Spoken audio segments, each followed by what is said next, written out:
Guys, आपण आज वाटाण्याची आणि आलूची भाजी बघणार आहोत. तर मी इथे वाटाणा आणि आलू छान असं शिजवून घेतला आहे. एक टोमॅटो कापून घेतला आहे, एक कांदा कापून घेतला आहे, 7 ते 8 पाकळ्या लसणाचं ठेचून घेतलं आहे, कोथिंबीर घेतली आहे. चला तर आता आपण भाजी बनवायला सुरुवात करू.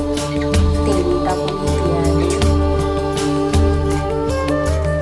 राई टाकून घेऊया, जिरे टाकूया, कांदा टाकून घेऊया,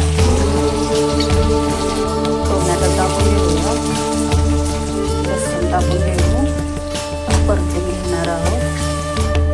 मीठ टाकून घेऊया, 1 चमचा मिरची पावडर टाकून, हळदी पावडर टाकून घेऊया, गरम मसाला टाकूया, छान याला मिक्स करून घेऊया. वाटाणा आणि आलू टाकून घेणार आहोत.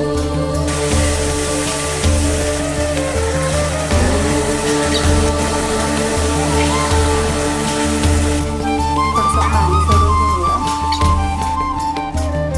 छान अशी वाटाण्याची भाजी तयार झाली आहे. हातावर टाकून चपातीसोबत खूप टेस्टी लागते. कोथिंबीर टाकून घेऊया. पहा गाईस, ही भाजी तयार झाली आहे. आवडलं असेल तर लाईक करा, शेअर करा, सबस्क्राईब करा, कमेंट करा. थँक्यू.